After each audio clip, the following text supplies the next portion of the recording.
تراویح کی نماز نفلی نماز ہے، یہ فرض نماز نہیں ہے۔ تراویح کہہ لیں سے اپروپریٹ اس کے لیے ورڈ یوز ہوا ہے جو احادیث کی کتابوں میں، وہ ہے قیام اللیل، رات کا قیام کرنا، اور تہجد بھی اسی نماز کا نام ہے، وطر کی نماز بھی اسی نماز کو کہتے ہیں، اور تراویح کی نماز بھی اسی نماز کو کہتے ہیں۔ یہ الگ سے ایک بحث ہے، یوٹیوب پہ میرا ایک کلپ ہے تراویح 8 یا 20، وہ آپ دیکھ لیں، میں نے یہ ساری بحث اس میں الحمدللہ کی ہوئی ہے۔ صحیح بخاری اور صحیح مسلم کی متفق علیہ حدیث ہے، آپ صلی اللہ علیہ وآلہ وسلم نے فرمایا کہ اپنے گھروں میں نماز پڑھا کرو، آدمی کا فرض کے نماز کے سوا سب سے افضل نماز پڑھنا وہ ہے جو وہ نفلی نماز اپنے گھر میں پڑھتا ہے۔ یعنی آپ نے کلیریفائی کر دیا کہ یہ میں فرض نماز کے بارے میں بات نہیں کر رہا، وہ بھی کیٹاسٹرافک کنڈیشن میں گھر میں پڑھی جا سکتی ہے۔ نفلی نماز بخاری مسلم کے الفاظ ہیں، نماز مسجد میں پڑھنے سے افضل نفلی نماز گھر میں نماز پڑھنا ہے۔ پھر بخاری اور مسلم دونوں میں ایک اور حدیث ہے کہ نبی علیہ السلام نے فرمایا کہ اپنی فرض نماز کے بعد نفلی نماز کا کچھ نہ کچھ حصہ اپنے گھروں میں پڑھا کرو، اپنے گھروں کو قبرستان مت بناؤ۔ پھر صحیح مسلم میں ایک حدیث ہے، آپ علیہ السلام نے فرمایا کہ اپنے گھر میں جب کوئی بندہ نفلی نماز ادا کرتا ہے تو اللہ تعالیٰ اس کی برکت سے اس کے گھر میں خیر و برکت نازل فرماتا ہے۔ تو اپنے فرض کے سوا نفلی نمازوں کو گھروں میں ادا کرو۔ یعنی یہ مسلسل بخاری مسلم کی حدیث اس چیز کی ترغیب دلا رہے ہیں کہ نفلی نماز تو گھر میں ویسے ہی گھر میں پڑھنی چاہیے۔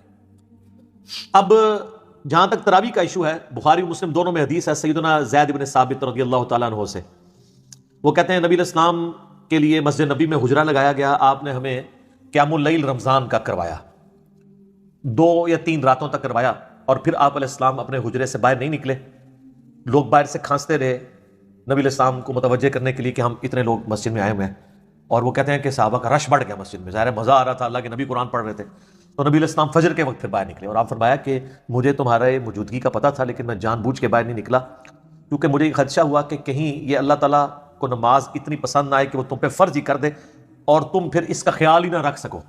تو امت پہ شفقت یہی ہے کہ یہ فرض نہ ہو۔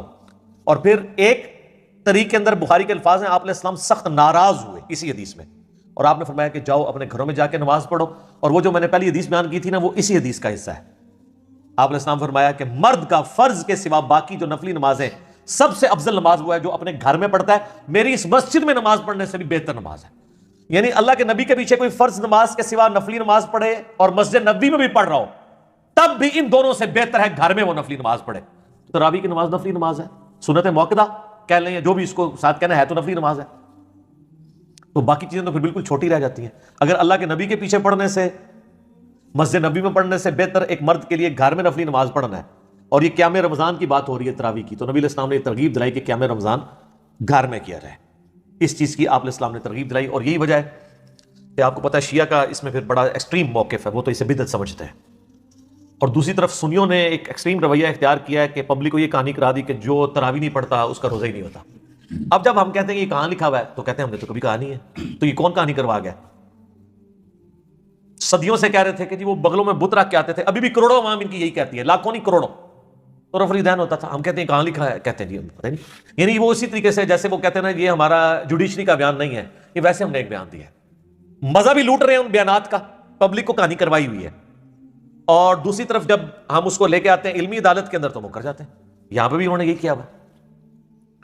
تو افضل یہ ہے کہ گھر میں پڑھیں، حتیٰ کہ صحیح مسلم میں حدیث سے حضرت ابو ہریرہ کیٹیگوریکلی کہتے ہیں کہ نبی علیہ السلام اپنی پوری زندگی قیام رمضان کی صرف ترغیب دلاتے رہے، اور یہ کہتے رہے کہ جو شخص ایمان اور احتساب کے ساتھ، یعنی ثواب کی نیت کے ساتھ، اللہ کی خوشنودی کی خاطر قیام رمضان کرے گا، اللہ تعالیٰ اس کی پچھلے ساری خطائیں معاف کر دے گا۔ بس یہ ترغیب دلایا کرتے تھے آپ علیہ السلام، اس کی کوئی فرضیت نہیں بتایا کرتے تھے، حتیٰ کہ آپ دنیا سے تشریف لے گئے۔ پھر سیدنا ابوبکر کا دور آیا اور یہ معاملہ اسی طریقے سے ان اٹینڈڈ چلتا رہا۔ پھر حضرت عمر کا دور آیا تو حضرت عمر کے بھی ابتدائی کچھ سال اسی طریقے سے گزرے۔ یہ مسلم شریف کی حدیث ہے۔ پھر صحیح بخاری میں آتا ہے، عبد الرحمن بن عبد القاری ایک تابعی ہیں، وہ کہتے ہیں ایک دفعہ میں حضرت عمر کے ساتھ رات کے وقت گشت پہ نکلا تو مسجد نبی میں ہم آئے تو ہم نے دیکھا کہ صحابہ کرام ٹولیوں میں نا قیام اللیل کروا رہے ہیں، ایک حافظ آگے کھڑا کیا، 8-10 پیچھے کھڑے ہیں، تھوڑے فاصلے پہ دوسرے، اس طرح جن لوگوں کو قرآن زبانی یاد نہیں تھا تو وہ سنے۔ تو حضرت عمر نے کہا کہ کیا یہ اچھا ہو کہ اگر میں ان کے لیے ایک امام مقرر کر دوں، بجائے یہ ٹولیوں میں پڑھنے کے ایک امام کے پیچھے پڑھ لیں۔ تو واپس آ کے انہوں نے پھر ایگزیکٹو آرڈر جاری کیا کہ ابی ابن کعب کو مقرر کیا جائے۔ وہ آیا نا 4 بندوں سے قرآن سیکھو، ان میں ایک ابی ابن کعب بھی ہیں جو بخاری مسلم میں آتا ہے، ان کو مقرر کیا کہ لوگوں کو قیام رمضان کروائے. پھر چند دن بعد حضرت عمر مسجد نبوی، وہ کہتے ہیں میرے ساتھ ہی مسجد نبی کے وزٹ پہ رات کو نکلے تو دیکھا کہ ایک امام ابی ابن کعب ان کو نماز پڑھا رہے ہیں اور باقی سب لوگ ایک امام کے پیچھے کر رہے ہیں. تو حضرت عمر بڑے خوش ہوئے اور فرمایا کہ الفاظ ہیں جو اکثر وہ لوگ یوز بھی کرتے ہیں، نعمت البدعۃ ھذہ، یہ اتنی اچھی بدعت ہے. وہ کہتے ہیں دیکھیں جی اچھی اور بری بدعت ہوتی ہے. ہمارا ایک معصومانہ سوال ہے، اس میں بدعت کہاں سے ہوئی ہے؟ کیا نبی علیہ السلام نے اپنی زندگی میں 3 دن تراویح نماز جماعت سے نہیں پڑھی؟ تو جو کام اللہ کے نبی نے زندگی میں ایک دفعہ بھی کیا ہو، اگر اس کو کوئی شخص روزانہ کرتا ہے وہ بدعت کیسے ہو سکتا ہے؟ نمبر 1. نمبر 2، نبی علیہ السلام نے اس کو ایز اے سنت جاری فرمایا اور کہا کہ مجھے یہ خدشہ ہے کہ کہیں فرض نہ ہو جائے. تو نبی علیہ السلام کی وفات کے بعد تو وہی کا سلسلہ منقطع ہے، تو فرض ہونے کے چانسز نہیں ہے. اس لیے حضرت عمر نے اس کو صرف فیسیلیٹیٹ کیا اور کہا اس کو یہاں لغت کے معنوں میں لیا جائے گا، اصطلاحی بدعت نہیں ہے. کتنا اچھا کام ہے، رینیو جو میں نے کر دیا. اور یہ وہ کہہ کر ساتھ انہوں نے ایک جملہ بولا، یہ صحیح بخاری میں 2010 نمبر حدیث ہے، یہ مجھے زبانی یاد ہے کیونکہ اس کے اندر بڑے مدنی پھول ہیں. انہوں نے کہا اس سے بہتر وہ نماز ہے جو رات کے آخری پہر میں اٹھ کے ادا کی جاتی ہے. بس یہ کہ وہاں سے چلے گئے، یعنی مراد یہ کہ وہ حضرت عمر والی نماز پڑھتے تھے اور یہ جسٹ فیسیلیٹیٹ کیا. حضرت عمر بھی اس کو افضل نہیں سمجھتے تھے، لوگوں کو اکوموڈیٹ کیا. اس لیے شیعہ کا یہ موقف ہے کہ حضرت عمر نے جو شروع کروایا وہ اس کو بدعت سمجھتے ہیں، وہ بھی ایکسٹریم پہ گئے. حضرت عمر نے کبھی بھی اس کو ایز اے فرض کے طور پہ جاری نہیں کیا، جسٹ ایک مستحب کے طور پہ کیا. اور خود بھی وہ آپ دیکھ لیں، انہوں نے تو نہیں پڑھی وہاں پہ نماز. جب ہم یہ کہتے ہیں خود تو کوئی نہیں پڑھی ہے، کہتے ہیں دیکھو جی یہ حضرت عمر کو کہتے ہیں جی نعوذ باللہ، وہ کہتے کچھ تھے وہ کرتے ساتھ. انہوں نے کہا انہوں نے وہی کیا ہے. انہوں نے کہا اس سے بہتر نماز جو ہے رات کے آخری پہر میں پڑھی جاتی ہے، کیونکہ بخاری مسلم میں کئی حدیث ہے نبی علیہ السلام نے آخری پہر میں اٹھ کے یہ نفلی نمازیں ادا کی ہیں. تو حضرت عمر تو نبی علیہ السلام کے طریقے کے اوپر چل رہے تھے، ان کو وہاں پہ اکوموڈیٹ کیا. اس کی وجہ یہ ہے کہ بعض لوگ سست ہوتے ہیں میرے جیسے، وہ امام اگر پڑھا رہا ہو قرآن اس کو آتا ہو تو ان کو سننے میں زیادہ بہتر لگتا ہے. اکیلے اٹھ کے کون ہر ایک کو قرآن بھی یاد نہیں ہوتا. ان پہ پھر وہ حدیث فٹ ہوگی جو جامعہ ترمذی میں، ابو داؤد میں، مشکات میں موجود ہے کہ جو شخص امام کے ساتھ قیام کرتا ہے اسے پوری رات کے قیام کا ثواب مل جاتا ہے. اس سے بھی آسان ہے، صحیح مسلم میں حدیث ہے. ایک تابعی کہتے ہیں میں مسجد نبی میں داخل ہوا تو حضرت عثمان غنی رضی اللہ تعالیٰ عنہ مغرب کی نماز کی تھوڑی دیر بعد مسجد میں ہی آ گئے اپنے دور خلافت کے اندر، حالانکہ شام میں بھی بڑا ٹائم پڑا تھا. تو مجھے انہوں نے دیکھا تو مجھے انہوں نے کہا بیٹا میں تمہیں ایک بات بتاتا ہوں، میں نے اللہ کے نبی سے یہ بات سنی تھی، جو شخص عشاء کی نماز جماعت سے پڑھے اسے آدھی رات کے قیام کا ثواب ملے گا، اور جو فجر بھی پڑھ لے اسے پوری رات کا قیام. آدھی کو عشاء کور کرے گی، آدھی کو فجر. تو حضرت عثمان یہ بتانا چاہ رہے تھے، یہ صحیح مسلم میں حدیث ہے کہ میں جو عشاء کی نماز سے اتنی دیر پہلے آ گیا ہوں نا، اس لیے میں چاہتا ہوں کہ میں تکبیر اولیٰ کے ساتھ نماز پڑھوں، آدھی رات کا قیام حاصل کر لوں. الحمدللہ. تو یہ بھی ایک آسان طریقہ ہے. لیکن جن لوگوں کو قرآن نہیں آتا وہ بیچارے کیا کریں؟ ظاہر ہے کہ وہ پھر امام کے پیچھے پڑھیں گے، کیونکہ تراویح کا مقصد رکھتے ٹپانا نہیں ہے، ادھر مقصد جو ہے وہ قرآن سننا ہے. اس لیے آپ دیکھیں گے امام ترمذی نے 806 نمبر حدیث کے نیچے بحث کی ہے کہ اس کی رکعتوں کے بارے میں کتنا اختلاف ہے. بعض کہتے ہیں 20 ہیں، بعض کہتے ہیں 41 ہیں، اور وہ کہتے ہیں احمد بن حنبل کہتے ہیں میں اس پہ کوئی کلام نہیں کرتا ہوں. ٹھیک ہے. امام شافعی کہتے ہیں میں نے اہل مکہ کو 20 کے اوپر پایا. ٹھیک ہے. اگرچہ اس کی سند بیان نہیں کی امام ترمذی نے، کیونکہ امام ترمذی کا تو امام شافعی سے سما ثابت نہیں ہے، وہ تو احمد بن حنبل اور کے بھی آگے امام بخاری سے کے شاگرد ہیں.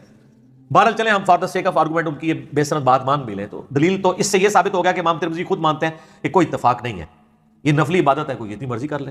ہم یہ کہتے ہیں بخاری مسلم میں جو عائشہ کی حدیث ہے رمضان یا غیر رمضان 11 رکعت معمول تھی، بخاری مسلم میں ملتا ہے 13 رکعت کا بھی ملتا ہے، 15 کا بھی 17 کا بھی نفلی نماز کے طور پہ. عطا ابن ابی رباح سے 20 رکعت بھی ثابت ہے. ہم نے کبھی اس پہ فتویٰ نہیں لگایا، بلکہ ہمارے بھائی جو 20 والی میں پڑھتے ہیں ہم کہتے ہیں 20 پوری کر کے ہیں تاکہ قرآن کا آپ وہ حصہ سن کے ہیں. اصل مقصد تو قرآن سننا ہے. اور اہل حدیثوں کو زیادہ تکلیف ہوتی ہے تو میں ان کو کہتا ہوں ابو داؤد میں حدیث سیدنا طلق بن علی والی اٹھاؤ، علی بن طلق والی، جنہوں نے پہلے قیام اللیل کروایا ایک جگہ، پھر گھر گئے، اپنے گاؤں میں واپس پہنچے تو وہاں لوگ مسجد میں انتظار کر رہے تھے. کہتے ہیں حضرت ہم تو آپ کے انتظار میں بیٹھے ہوئے تو آپ ہمیں قیام کرائیں. انہوں نے جا کے دوبارہ وہاں قیام کروایا، اور جب وتر کی باری آئی تو مصلی چھوڑ دیا اور کہا کہ میں نے نبی علیہ السلام سے سنا تھا کہ رات میں ایک دفعہ وتر پڑھ سکتے ہیں، تو میں وتر پہلے پڑھ رہا ہوں، تم اپنا امام مقرر کر لو، تو میں وتر نہیں پڑھاؤں گا. تو میں کہتا ہوں اگر انہوں نے 8 پڑھائے تھے ادھر 8 ادھر پڑھائی، 16 نے پھر بھی پڑھی ہیں نا انہوں نے، تو وہ 11 والی وتر تو ٹوٹ گئی نا. تو اس کو زیادہ جھگڑا نہ بنایا جائے. لیکن اصل بات یہ ہے کہ اس کا مقصد ہے قرآن سننا. اور صحیح مسلم میں حدیث ہے کہ سب سے افضل نماز وہ ہے جس کا قیام سب سے لمبا ہو. اتنی پوائنٹ کی بات ہے. اب جو 20 تراویح پڑھ رہا ہے اس کا رکعتیں پوری کرنے پر زیادہ زور ہوتا ہے، قیام مختصر ہوتا ہے. جو 8 پڑھ رہا ہوتا ہے اس کا قیام کے اوپر زور ہوتا ہے اور قرآن سننے کا مزہ آتا ہے. یہ نیچرل چیز ہے. اور صحیح مسلم کی حدیث سپورٹیو ہے کہ سب سے افضل نماز وہ ہے جس کا قیام لمبا ہو. تو قیام میں قرآن سننا ہوتا ہے. تو تو میں ریکویسٹ کروں گا کہ اگر یہ ایشو چل رہا ہے اس حوالے سے تو یہ بڑا نادر موقع ہے کہ آپ گھر والوں کو سحری سے 1-1.5 گھنٹہ پہلے اٹھائیں اور آخری پہر میں پڑھیں. اگر نہیں پڑھ سکتے تو عشاء کے ساتھ ہی قیام اللیل گھر میں کروائیں. کئی حفاظ ہیں جو اس دفعہ قیام اللیل نہیں کروا سکیں گے اگر یہ صورتحال ہوئی. ابھی پرائم منسٹر کہہ رہے ہیں کہ انہوں نے 25 کو اناؤنس کرنا ہے, پتہ نہیں اب ہو سکتا ہے ریلیکسیشن آ جائے, واللہ عالم. ہم ورسٹ کنڈیشن کو ڈسکس کر لیتے ہیں.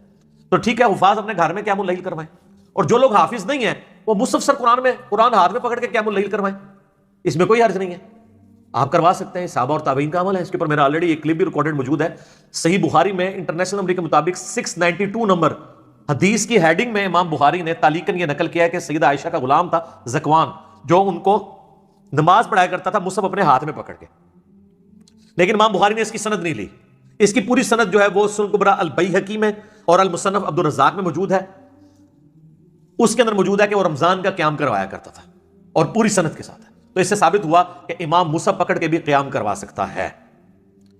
اچھا, ایک دوسری صورت ہے جو آتی ہے مصنف ابن ابی شیبہ میں کہ انس بن مالک رضی اللہ تعالیٰ عنہ اپنے شاگردوں کو امامت پہ فائز کرتے اور خود پیچھے مصحف اٹھا کے ان کی سماعت کیا کرتے تھے, ان کی غلطیاں ہائی لائٹ کرتے تھے. یعنی سامنے بھی مصحف اٹھا سکتا ہے, لیکن ہر بندہ نا سامنے بنایا کرے. یہ بڑا طریقہ ہوتا ہے لقمہ دینے کا.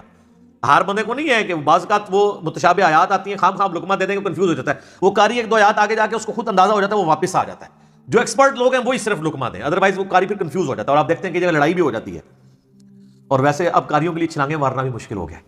پہلے جب ہم چھوٹے چھوٹے تھے, قاری بڑی بڑی 2-3 رکوعوں کی چھلانگیں مار دیتے تھے, جو کمزور ہوتا تھا نکل جاتے تھے, پیچھے کوئی سامنے کے ساتھ ملا ہوتا تھا. اب ہر بندے نے وہ ٹچ اسکرین موبائل اٹھایا ہوتا ہے, تو میرے نزدیک وہ بھی جائز ہے. ظاہر ہے مصحف کے ایکویلنٹ ہے, بلکہ اس سے بہتر ہے. مصحف کے لیے تو وہ مصنف ابن ابی شیبہ میں آتا ہے کہ وہ تابعین نے آگے پھٹے اور ڈیسک رکھے ہوتے تھے, جب سجدے میں جانے رکھتے تھے اس کے اوپر وہ رکھتے تھے تاکہ اس کو زمین میں نہ رکھیں. اس کا ادب ہے نا.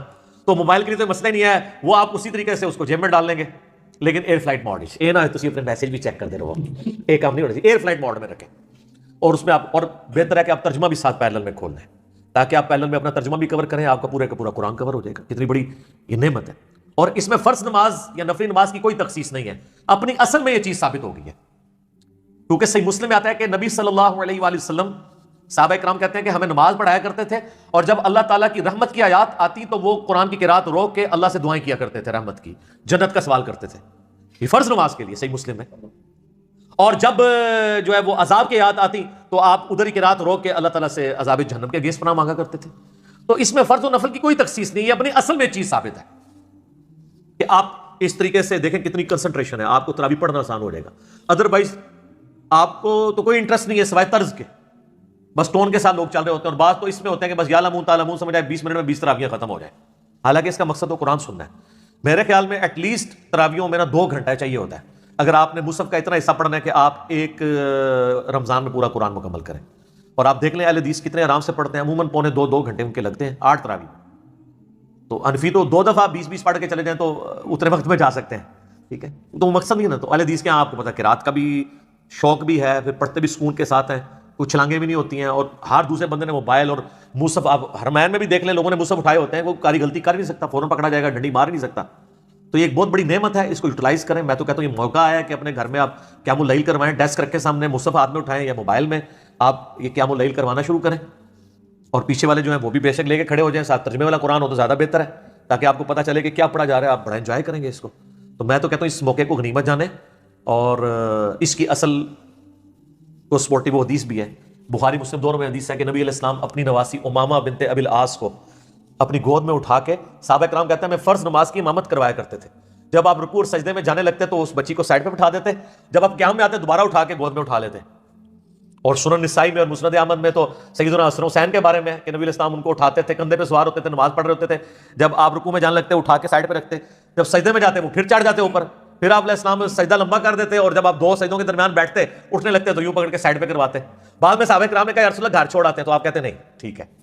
تو یہ اصل موجود ہے کہ اگر بچوں کو نواسوں کو اٹھا کے آپ فرض نماز پڑھا سکتے ہیں تو سر مصحف اٹھا کے کیوں نہیں؟ یہ اس کی اصل ہے. یہ اس لیے کہ یہ احادیث کے اندر ہے. تو انہوں نے فقہ حنفی میں در مختار میں لکھا ہے کہ آپ کتا اٹھا کے, اگر سر لکھا ہوا ہے برا نہ بنائیے, کتا اٹھا کے وہ کہتے ہیں اگر آپ نماز پڑھیں تو آپ کی نماز درست ہے, لیکن اگر آپ بچے کو اٹھا کے نماز پڑھیں تو نماز درست نہیں ہے, کیونکہ وہ حدیث میں ہے اور ہم نے ہر کام حدیث کے الٹ کرنا ہے. لیکن انہوں نے لکھا ہے اس میں ایک وہ لکھا ہوتا ہے نا فائدہ فے ڈال کے, ٹھیک ہے, بعض لوگ وہ لکھتے ہیں نا، ایک مدنی پھول بھی ساتھ انہوں نے لکھا ہے کہ بہتر یہ کہ جب آپ کتا اٹھا کے نماز پڑھنے لگے تو اس کا منہ باندھ دے، کیونکہ کتے کی تھوک ناپاک ہوتی ہے کہ وہ زبان ہی نہ مار دے آپ کو. ایڈی کڑی ضرورت ہے کہ کتا چک کے نماز پڑھنی ہے، سائڈ سے مارو کتا، بھائی کتے کو باندھ دیں، وہ ٹاؤں ٹاؤں بھی کرتا رہے، انہوں کی تکلیف ہے، مسئلہ ہوتا ہے بچے کا. اور جناب بخاری مسلم میں حدیث ہے، نبی علیہ السلام فرماتے ہیں کہ بعض اوقات میرا دل کر رہا ہوتا ہے میں لمبی قرات کروں، لیکن میں کسی بچے کے رونے کی آواز سنتا ہوں تو میں اپنی قرات مختصر کر دیتا ہوں کہ اس کی ماں کے دل پہ کیا گزر رہی ہوگی. یہ بخاری مسلم دونوں میں حدیث ہے. تو بچے کی تو پھر بھی امپورٹنس ہے. کتے کو اٹھا کے نماز، وہ کہتے ہیں کتے کو اٹھا کے پڑھیں تو ہو جائے گی، بچے کو اٹھا کے پڑھیں گے تو نہیں ہوگی، اس لیے کہ بخاری مسلم میں لکھا ہے، وہ بابوں نے بتایا. تو سر اس لیے تو ہم کہتے ہیں کہ مرنے سے پہلے اے مسلمان کر لے اس پہ غور. کتابوں کا خدا اور ہے، بابوں کا خدا اور. کتابوں کا جہاں اور ہے اور بابوں کا وکھرا جہاں اور. ٹھیک ہے، اس کا ایک اپنا وکھرا جہاں ہوتا ہے، اس کا اپنا ایک جہاں ہوتا ہے، یہ وہ ہے جہاں. تو یہ موقع کو غنیمت جانیں. اور میں یہ تو کہوں گا یہ قیام اللیل بہت بڑا موقع ہے اس وقت کہ آپ گھروں میں قیام اللیل کروائیں. اگر تراویح بندی لگتی ہے تو یہ نہیں ہے کہ آپ تراویح سے جان چھڑا لیں قیام اللیل سے. قرآن، اور ویسے تو پورا سال ہی قیام اللیل ہونا چاہیے. ابھی بھی کئی قاری حضرات ہیں جو یعنی جو جہری نمازیں ہیں ان میں پورا قرآن کور کرتے ہیں، ایٹ لیسٹ فجر میں وہ کرتے ہیں، اس لیے کہ وہ چاہتے ہیں کہ ہمیں سال تک پورے یعنی اگلے رمضان آنے تک قرآن یاد بھی رہے. سال بعد کھولیں گے تو کئی ایک آیات پھر بھول بھی جاتی ہیں. تو اس میں آسان طریقہ یہ ہے کہ آپ کنٹینیوس اس کو کور کرتے رہیں. تو میں سمجھتا ہوں کہ گورنمنٹ نے اس طرح کی کوئی بندی لگائی ہے تو اس میں کوئی ایسا مسئلہ نہیں ہے. آپ اس کو یوٹیلائز کریں اور اس کو ایک اپرچونٹی سمجھیں قرآن کو گو تھرو کرنے کی. تو گھروں میں تراویح کا اہتمام کریں. مسجد میں اگر نہ بھی ہوئی گھروں میں جماعت کے ساتھ کریں، خصوصاً جو بچے حافظ ہیں. لیکن وہی کوارنٹین میں ہی رہتے ہوئے یہ نہیں ہے کہ ایک بچہ دوسرے گھر میں جائے پھر ایشو اپنی جگہ رہے گا، اپنے اپنے گھروں میں رہے. دیکھ کے تو ہم قرآن پڑھ ہی سکتے ہیں نا. اچھا یہ بھی ضروری نہیں ہے کہ آپ نے پورا مصحف کور کرنا ہے، جتنا آپ کے لیے آسانی ہے آپ وہ پڑھ لیں، ایک پارہ ختم کر لیں. میں کہتا ہوں سورہ بقرہ بھی اگر کوئی ترجمے کے ساتھ ختم کر لے پورے رمضان میں تو سر اس نے بہت کچھ حاصل کر لیا. یہ تو آپ پورے رمضان کی بات کر رہے ہیں نا. الموطا امام مالک میں آتا ہے، بخاری میں تو آیا تھا نا کہ ابی ابن کعب کی ڈیوٹی لگائی. الموطا امام مالک میں گولڈن چین کے ساتھ آتا ہے، یعنی امام مالک نے سنا ہے امام نافع سے اور عبداللہ بن عمر سے، اور ایک اور گولڈن چین، یہ تو خیر حدیث دوسری تھی، یہ جو حدیث میں بیان کرنے لگا ہوں اس میں بھی جو سعید بن یزید جو ہیں صحابی ہیں، اور ان کا پوتا جو ہے نا وہ ان سے سماعت کرتا ہے اپنے دادے سے، اور اس سے امام مالک نے سنا. بہترین گولڈن چین ہے کہ تمیم داری اور ابی بن کعب کو حضرت عمر نے ڈیوٹی لگائی کہ 11 رکعتیں رمضان میں پڑھائیں. اور اتنی لمبی قرات ہوتی تھی کہ صحابہ کہتے ہیں ہم ختم سیری جب یعنی سیری کا جو ختم سیری کا وقت ہونے والا ہوتا تھا اس وقت کے قریب کہیں جا کے فارغ ہوتے تھے، اور بعض کا لوگ تھک جاتے تو لاٹھیوں کے سارے قیام اللیل کرتے تھے. یعنی سیری کا بھی وقت بڑا تھوڑا ملتا تھا. یہ الموطا امام مالک میں ہے. اور یہ ایسی چیز ہے جو ان کے گلے کی ہڈی ہے کہ جو ہم کہتے ہیں، یہ کہتے ہیں حضرت عمر نے 20 شروع کرائی ہیں. تو الموطا امام مالک جو روئے عرض پہ سب سے پہلے حدیث کی کتاب ہے اس میں تو لکھا ہے حضرت عمر نے 11 رکعت شروع کروائی ہے. وہ کہتے ہیں جی 11 بھی تھی لیکن وہ 20 والی بھی آگے ایک روایت ہے، وہ روایتی منقطع ہے. یزید بن رمان نے تو حضرت عمر کا زمانہ ہی نہیں پایا. پھر بھی ہم کہتے ہیں آپ نے کرنا چاہتے ہیں آپ ضرور کریں، لیکن ایک غریب ہو تو بدتمیز نہ بنو، پلے شاید کوئی نہیں ہے. بخاری کہہ رہی ہے ابی ابن کعب کی ڈیوٹی الموطا امام مالک میں. امام مالک نے ترتیب سے حدیث لی ہے، پہلے تو وہ بخاری والی حدیث ہے لیکن امام بخاری سے پہلے لی انہوں نے حدیث، جو کتاب پہلے لکھی گئی کہ ابی ابن کعب کی ڈیوٹی لگے، وہی عبد الرحمن بن عبد القاری والی حدیث جو حضرت عمر ڈیوٹی لگا کے تو چلے گئے وہاں سے.